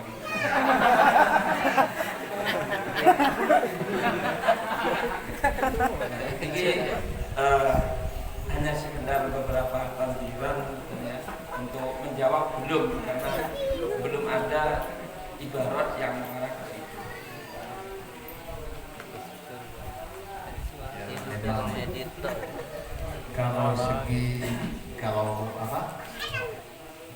Pikiran saya ya, kalau melihat takrif itu kan memviralkan kan ya, takrif itu memviralkan. Kalau lewat HP sekarang ya sangat mudah sekali untuk viral. Lebih cepat sekali kalau pakai HP. Ya cuma tadi membutuhkan duduk kembali untuk menyatukan pendapat melalui referensi tertentu, apakah Kalau dari segi zaman, tapi kalau menurut saya, kalau dari kan tadi zamanan wa makanan, min hasu zaman saya kira cukup, tapi min hasu makan ini sih belum ya. Makan karena harus di mana dia menemukan, di situ harus tetap tempat di mana dia menemukan, di situ ya takrif. Terus zaman sekarang ya sudah mewabah pakai HP.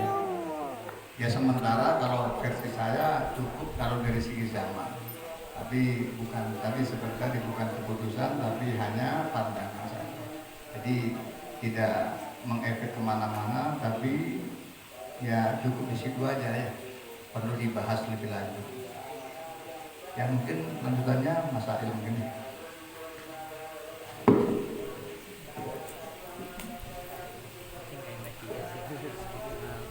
Terima kasih kami sampaikan kepada Ustadz Nasrul Ali.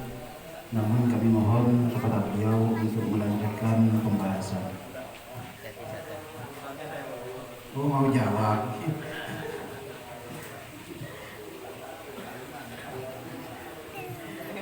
Baik, untuk sesi yang kedua yaitu pembahasan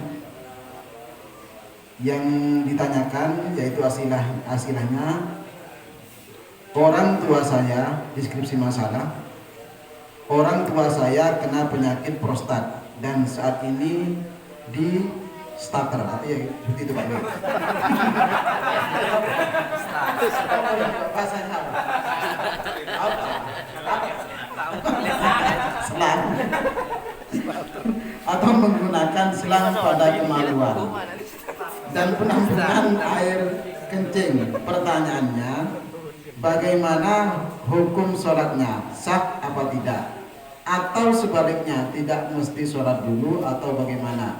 Sedangkan bapak saya ingin melaksanakan sholat.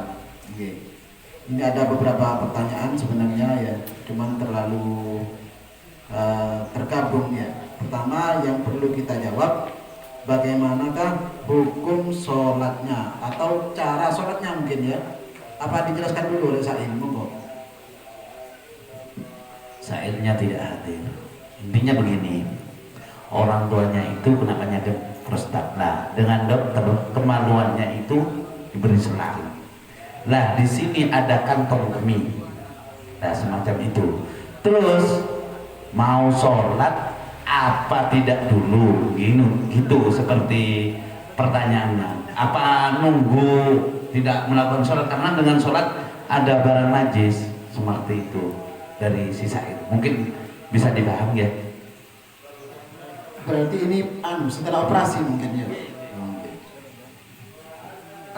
Saya minta keterangan pada Kiai Damanhuri, apa prostat itu dan kenapa terjadi prostat ini? Saya belum tahu sekarang itu ya. Monggo diterangkan mungkin paham.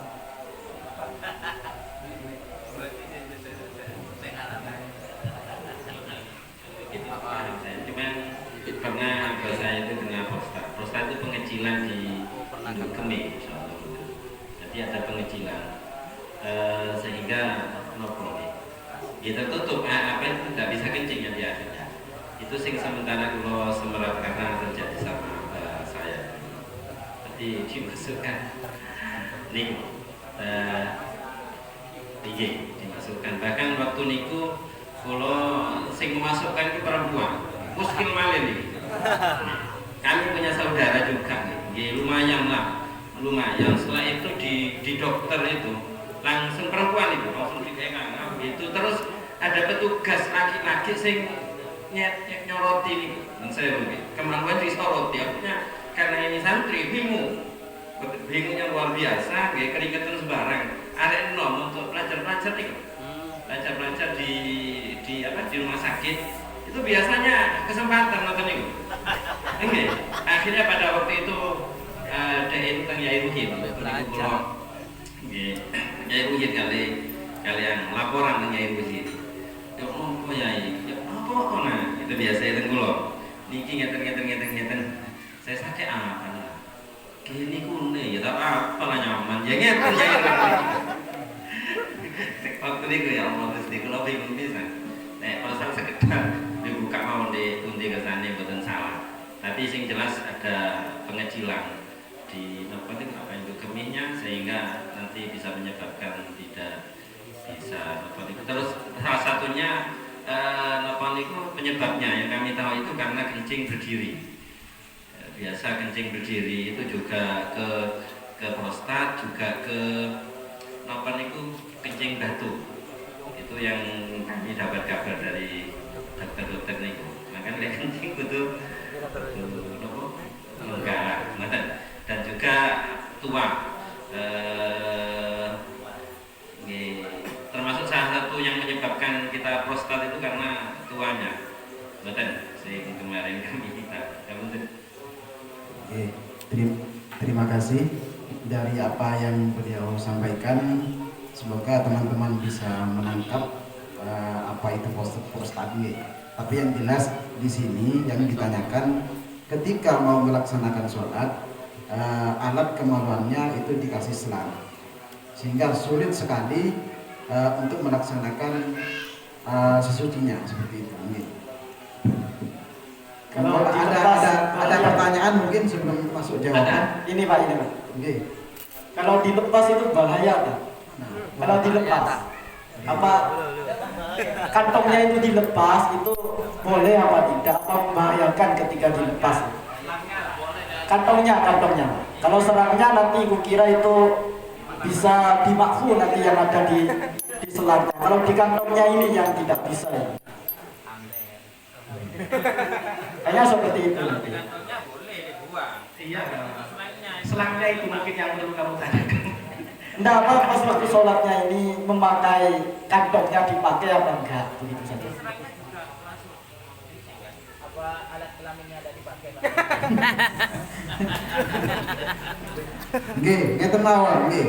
Kalau nanti jawaban jenengan muaranya nanti membahayakan atau tidak ketika dilepas, mungkin kita umumkan saja seperti itu nggih. Terus ini ada juga pertanyaan Pak sesuai dengan saya yang pahami tadi, sesuai oleh yang dipahami oleh Ustaz Kamil. Ternyata kalau memang tasawurnya pemakaian orang yang prostat itu ternyata keluarnya itu tidak ada upaya, tidak seperti orang sanasi. Iya betul nggih. Tidak ada upaya. Jadi keluar dengan sendirinya gitu ya, tanpa dirasakan gitu, pokoknya langsung keluar gitu. Nah, dengan seperti itu apakah sama dengan sanasi seperti itu? Gini monggo, kalau sampai samakan gitu, kalau saya terserah gitu. Yang jelas ini pertanyaannya gitu. Kalau sampai mau menyamakan ke orang saleh sing monggo gitu.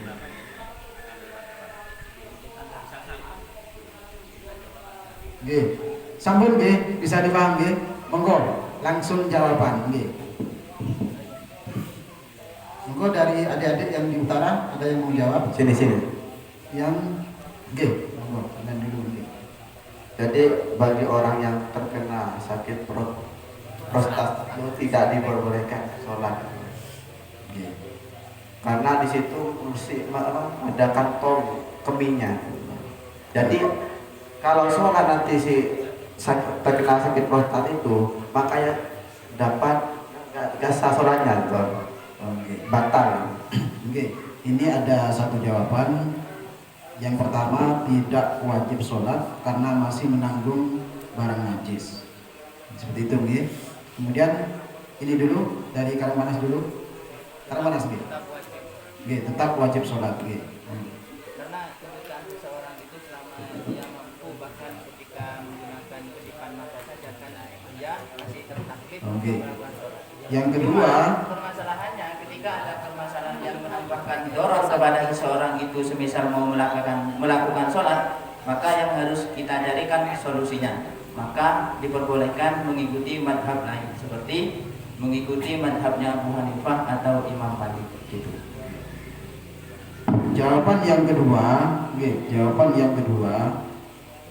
ini tetap kewajiban melaksanakan sholat, karena selama manusia tersebut akalnya masih ada atau masih hidup, maka orang tersebut wajib melaksanakan sholat. Cuman ketika ini menjadi apa ya, menjadi doror dengan melaksanakan sholat, maka boleh ikut terhadap imam lain, gitu nih. Jadi satu jawaban lagi, gitu. Dari ini beda. Sebentar ini dulu. Oh, okay, sama berarti monggo yang beda, okay.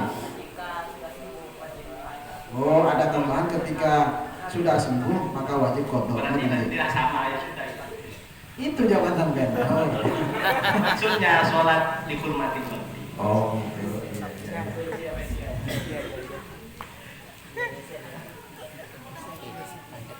Oke, ini ada dua jawaban mungkin ya. Yang pertama di situ menjawab orang yang kena penyakit prostat yang kebetulan di situ dipasang selang dalam kemaluannya tidak kewajiban sholat, dikarenakan orang tadi apa itu namanya menanggung barang najis. Yang kedua tetap kewajiban sholat ya meskipun di situ terpasang selang, karena orang tersebut masih hidup atau masih punya akal ya, maka tetap itu harus melaksanakan sholat. Didukung dengan jawaban yang di utara ya, apa itu namanya, meskipun apa itu wajib tetap harus diadah seperti itu. Monggo ini kita bahas dulu jawaban yang pertama, yang dari DMU, Pondok DMU Pondok Katon, yang di situ mengatakan tidak wajib, tidak boleh melaksanakan sholat ketika menanggung barang najis. Bismillahirrahmanirrahim. Diambil dari kitab Hasyiatul Yufi. Tadi qala ba'dahum wa la budda fil haswi alla yakuna syai'un ila aqala wa la yajuzu li nahwi sadisi ta'liquna nahwil qarurati liyaqturu fiha bawluhu masalan wa huwa fi sholati bal tabtulu sholatuhu bi. Jadi kalau nanti si orang yang terkena penyakit apa ya, prostat itu menanggung ada kantongnya najis, maka itu batal sholatnya itu. Iya. Kenapa tahu sholat itu? Itu yang perlu ditanyakan. Oke, monggo dari jawaban yang pertama yang mau menurut, monggo. Oke, monggo Pak Basori yang punya tanggapan ini memang.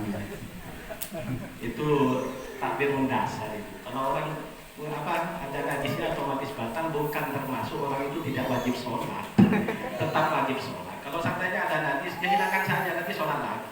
Masalahnya bukan seperti itu. Masalahnya orang itu ada izalatin najis. Itu mungkin ya orang bisa menghilangkan najisnya kemudian sholat lagi. Ini ada izalatin seperti itu. Berarti kalau menurut Pak Basori dengan dijawab langsung tidak kewajiban sholat itu salah. Betul ya Ustaz? Orang yang ada najisnya kemudian dia sholat itu otomatis batal. Apakah tidak usah sholat, kita sholat tadi dibangunkan. Itu kalau saya langsung dari ibaratkan. Mungkin dari Pak Basori cukup ya. Cukup. Oke. Kami waktu berikan ke Pondok Darul Abrar. Monggo.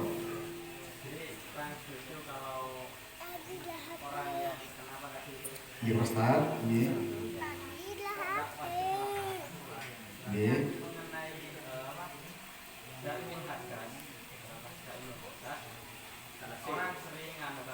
kencing, nah itu gimana nanti?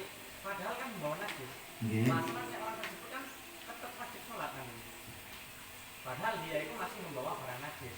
Maka kita itu kan membawa barang najis. Sehingga kalau mau dihukumi tidak wajib kurang sepakat. Ini Bismillahirrahmanirrahim. Qalu khatimatun. Khatimatun yang dulu dihagas salatun atawafun nasujudun wa amlu mushafir ilahir. Kemudian qalu khatimatun Ay fi bayan ma yahmu bil hadas al asghar wal akbar. Qawluhu yahmu bil hadas salatun ay walau naflan bi qouli sallallahu alaihi wasallam la yaqbalu no salata ahadikum idza ahdatha hatta. Wa hada fi ghairil haji fi ghairi zahir hadas apa ditambah jama wa ghairi akidah itu. Amma huwa fa yusalli li hurmatil wajib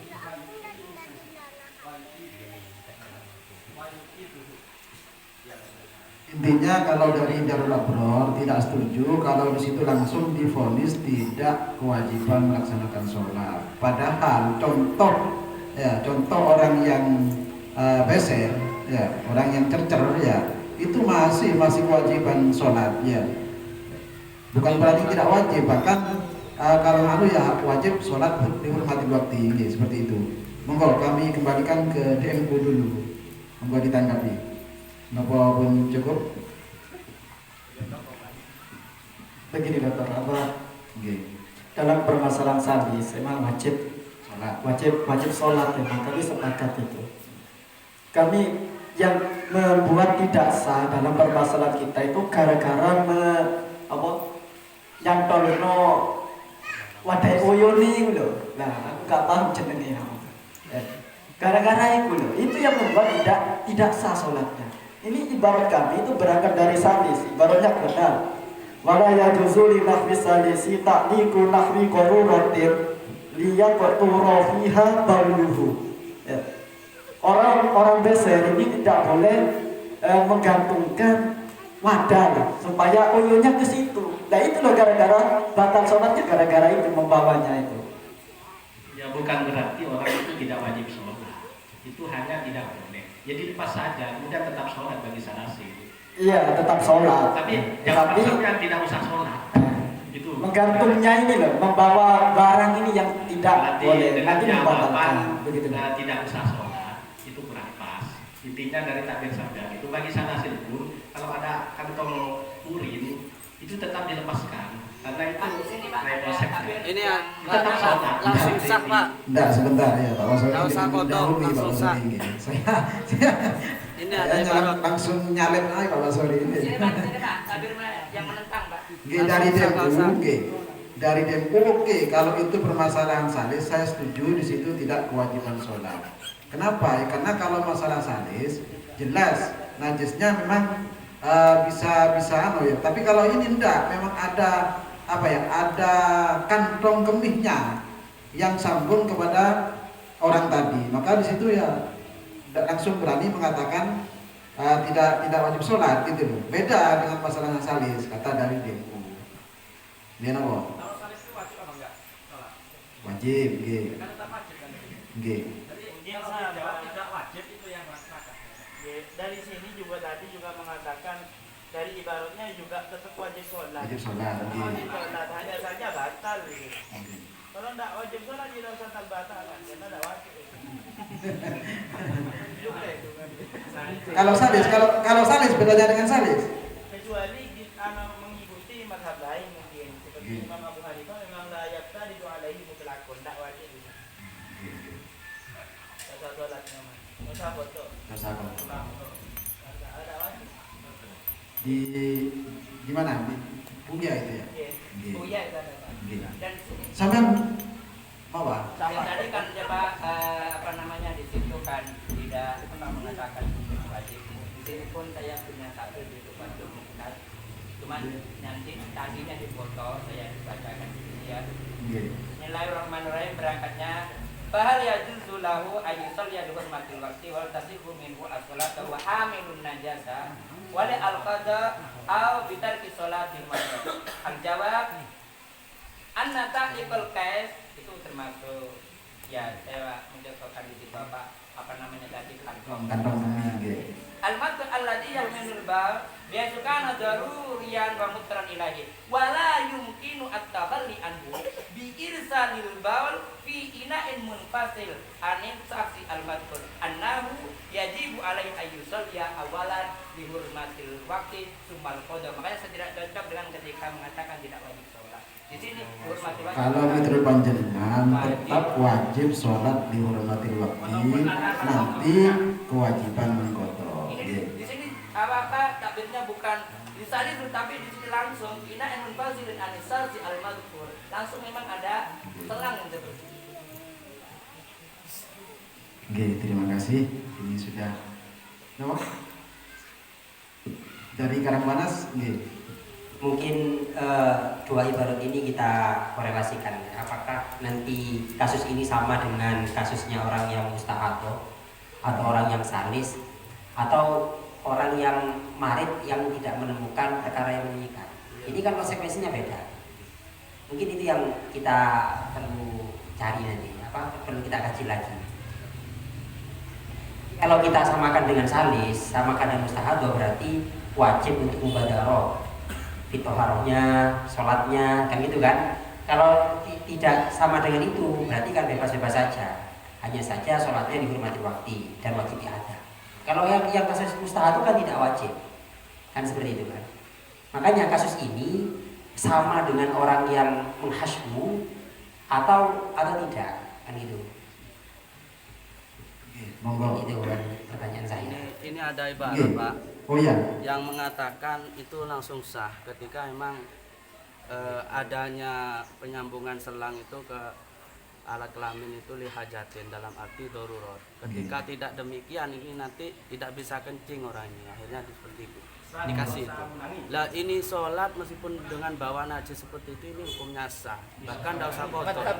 Madhab lain. Enggak, ini Syafi'iyah ini kitab Jamal ini. Monggo dibaca.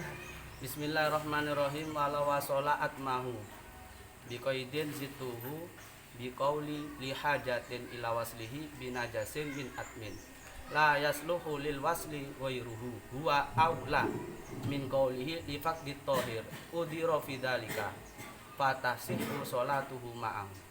Nah ini qala firraud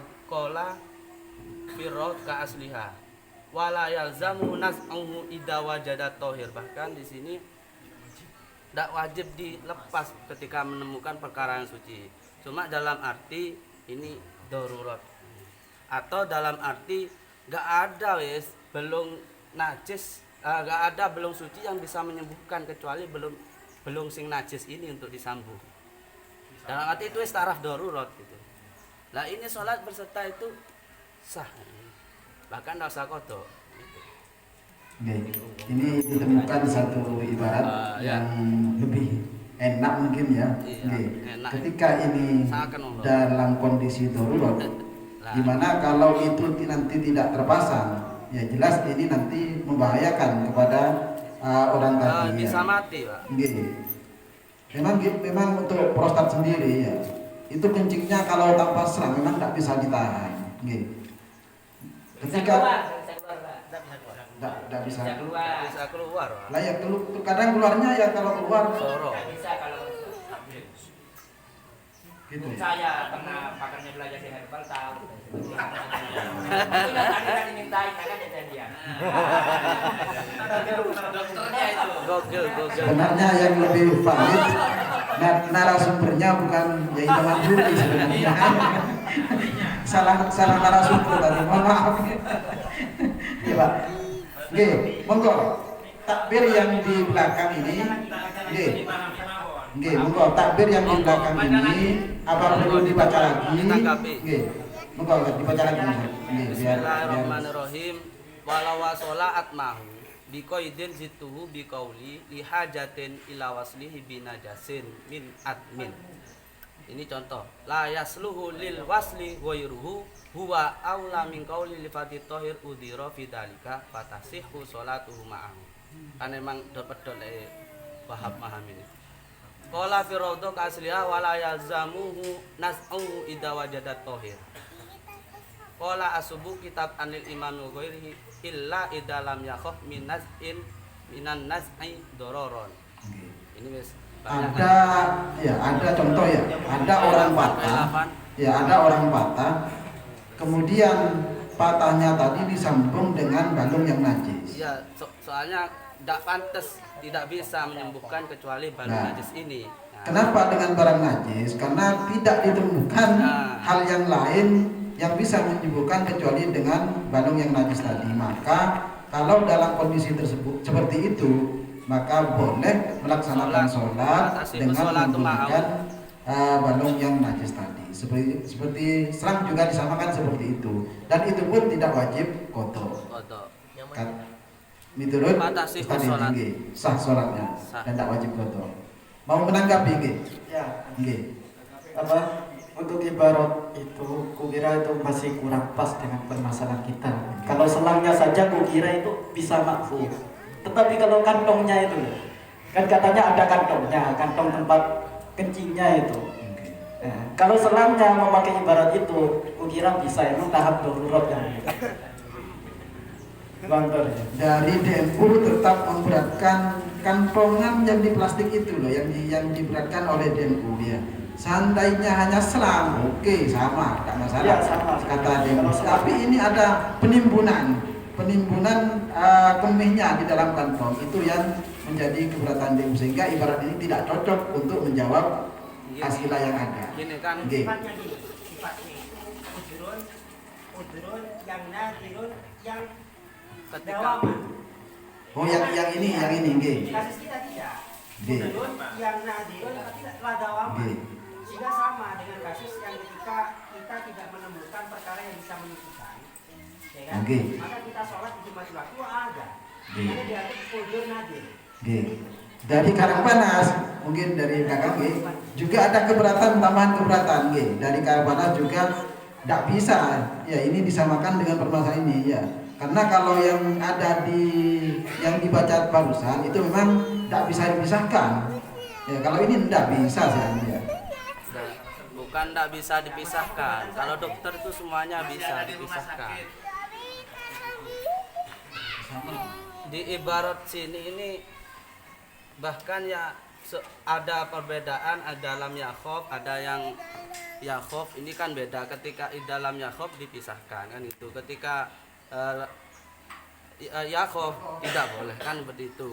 Berarti kan ini bisa dilepaskan bukan? Yang dari Karangpanas jadi menyinggung perihal realita sing di bawah panjenengan niku masuk ke udur apa yang udur khos gitu, atau yang udur nadir gitu. Sehingga konsekuensi dari udur ini nanti berbeda. Ada yang ada dan ada yang lagi gitu maksudnya. Makanya kita bahas lagi itu. Dalam contoh kita ini udur khos apa? Itu aja. Kan kalau soalnya ibarat ini enggak ada Imam Malik ya. Lebih cocok Imam Malik. Ya, bahkan di situ tarpek pun enggak apa-apa kalau urusan itu. Imam Abu Hanifah ada usaha ada ibaratnya saya ditanggung. Enggak usah sholat. Dosa kodo, dosa kodo. Oke, terima kasih sudah ada banyak jawaban yang masuk. Di antaranya di situ jawaban yang ada yaitu tetap kewajiban sholat, ya tetap kewajiban sholat, namun nanti wajib mengqadha. Cuman ada beberapa pendapat yang di situ tidak wajib sholat dan tidak wajib qadha. Monggo, waktu kami berikan ke Musohi dulu biar lebih jelas ini.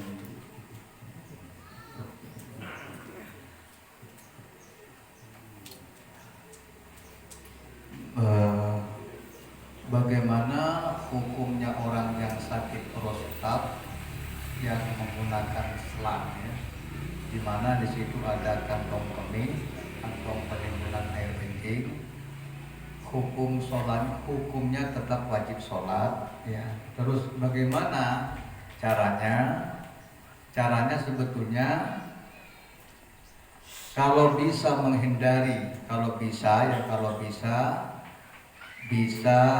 melepaskan kantong kemih,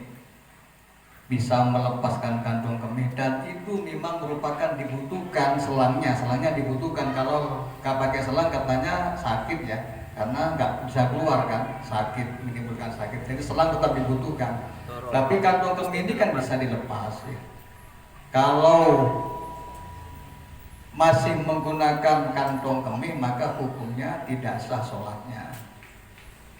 Terus apabila dilepas kantong kemih bagaimana? Hukum selangnya kan dia mahmul kan? Selang kan mahmul, barang yang dibawa yang terkena najis. Kalau memang dibutuhkan satu-satunya jalan ya, kalau gak dikasih selang itu tidak berbahaya menimbulkan doror, maka selang dibutuhkan. Kalau dalam situasi semacam itu berarti sholatnya dianggap darurat sah tadi, seperti yang dibaca siapa Pak Jono tadi itu ya. Kalau memang dibutuhkan satu-satunya ya, kalau nggak dikasih selang maka timbul doror, maka selang satu-satunya jalan untuk mengeluarkan air kencing supaya keluar. Itu apabila tidak menggunakan kantong kemih. Tapi kalau rata-rata di rumah sakit semuanya pakai kantong kemih ya, rata-rata itu nggak boleh dilepas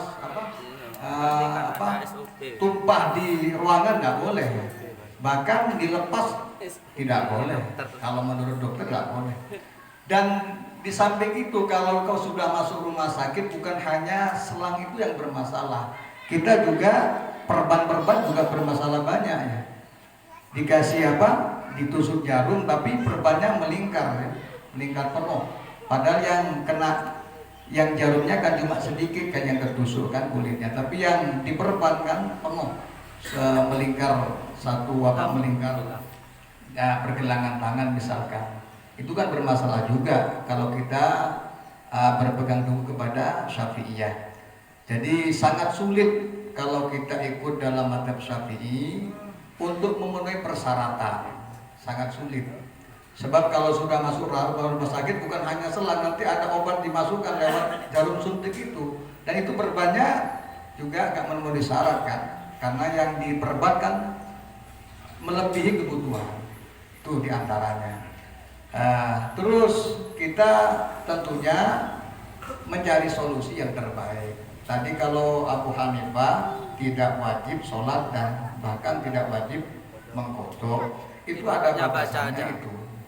Sakit itu ada batasannya sampai apa batasannya di situ?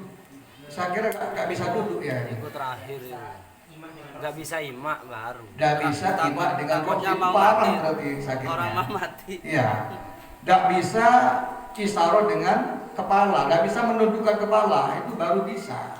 Jadi batasannya Abu Hanifah, orang sakit parah bisa nggak wajib sholat dan tidak wajib menggodok apabila sakitnya parah dengan ukuran tidak bisa menggerakkan kepala. Itu parah ya, sudah mau mati ya. Itu Abu Hanifah. Kalau belum sampai pada batas itu tidak boleh tidak sholat, tetap wajib sholat menurut Abu Hanifah. Nah, menurut Imam Malik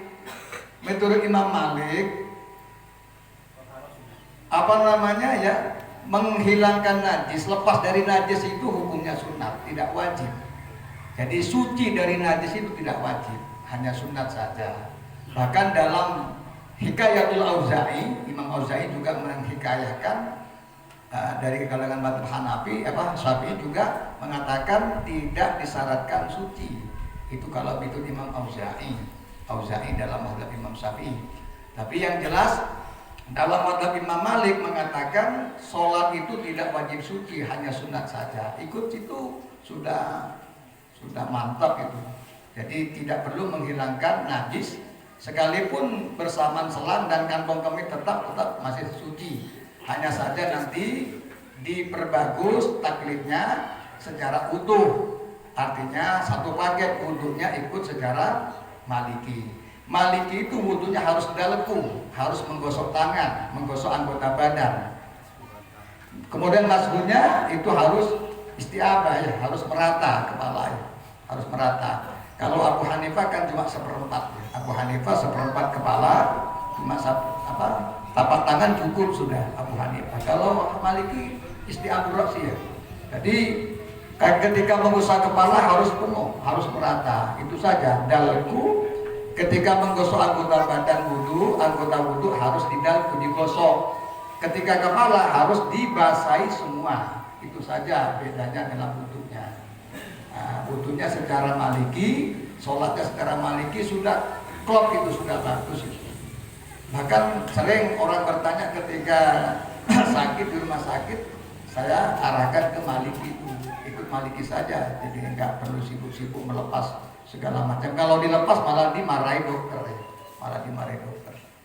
Itu jadi bagaimana jawabannya? Tetap wajib sholat sebisa mungkin ya. Sebisa mungkin. Apabila dia tidak bisa sholat sebisa mungkin memenuhi syarat, maka sholatnya batal. Seperti tadi, kalau masih membawa kantong kemih ikut kepada Maliki, Syafi'i, maka tetap batal. Kecuali ikut kepada Imam Auza'i, Hikayatul Auza'i, itu boleh. Seperti itu. Talfek boleh ya? Apa? Di talfek boleh. Ini enggak talfek malah enak, ini enggak usah talfek, bagus ini kan. Cuma dalku saja kan, dalku ya dikasih tahu. Nanti wudhunya digosoki, kepala dibasahi semua, itu aja bedanya daripada talfek. Ya, talfek di sini ada, mungkin saya bacakan. Ya ada, saya tahu talfek. Maksudnya melakukan, apa? Silakan. Karena dia dapat pahala. Ibadah di tanwirul qulub yang talfek. Iya, oleh ganjaran muncul ya. Karena di sini mulai tadi saya diremehkan. Waktu itu ada talfek wal mutamat indana wa indal Hanafiyah wal Hanabilah. Wa amma indal Maliki fa yajuz al talfek fil ibadati faqat. Wa talfek suwarun minha ma iza masha ba'da ra'sihi wa lam yasa imra'atan ajnabiyatan. Walam aladat walam yajha wa salat taqlidan bi imami Malikin kitab tanwirul qulub. Itu sudah jelas. Pegang apa? Di sini kalau Syafi'i ba'da ra'si walam yasa imra'atan dan yang lainnya di situ mengikuti Imam Malik. Pegang teman apa? Ini talfek, ini ada tanwirul qulub ini dan Imam Malik oleh talfek ini pilih ibadah. Tanwirul qulub. Boleh Pak, talfek. Yes, Pak. Dapat pahala.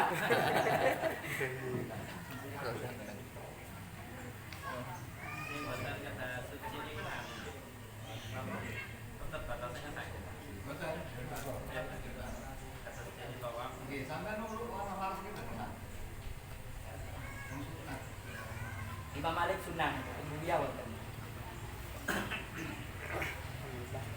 Sampun cekap nggih. Nggih, terima kasih dari pembacaan kitab sampai pembahasan masalah dari awal hingga akhir. Mudah-mudahan menjadi tambahan ilmu yang manfaat bagi kita ya. Dan kami mengucapkan banyak-banyak terima kasih kepada khususnya kepada Ketua Ranting Desa Kelaka dan kepada masyarakat Desa Kelaka, sahabat-sahabat Banser semuanya yang ikut berpartisipasi dalam acara kegiatan Bahsul Masail pada sore hari ini. Kami mengucapkan banyak-banyak terima kasih khususnya kepada Al-Mukarram Gus Muhid. Alhamdulillah kami mengucapkan jazakumullah hasanal jazak. Kami mewakili Ketua IPM mengucapkan banyak-banyak terima kasih dari kami. Kurang lebihnya mohon maaf. Assalamualaikum warahmatullahi wabarakatuh.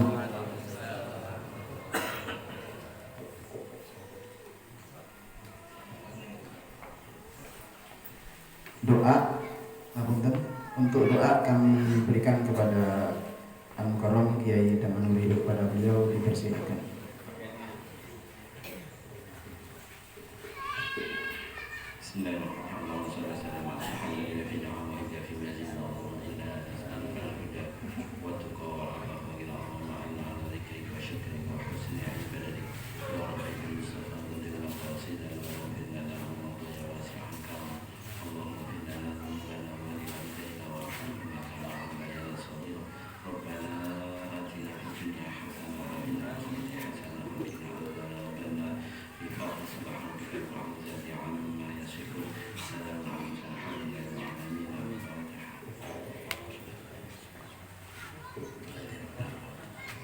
Pengumuman untuk Jumat Pahing sebulan akan datang insya Allah berada di daerah Pasarpan Mangguan. Untuk Ketua Ranting daerah Mangguan supaya mencari tempat untuk halakoh Abi Sujak MWC Kecamatan Pasarpan. Terima kasih.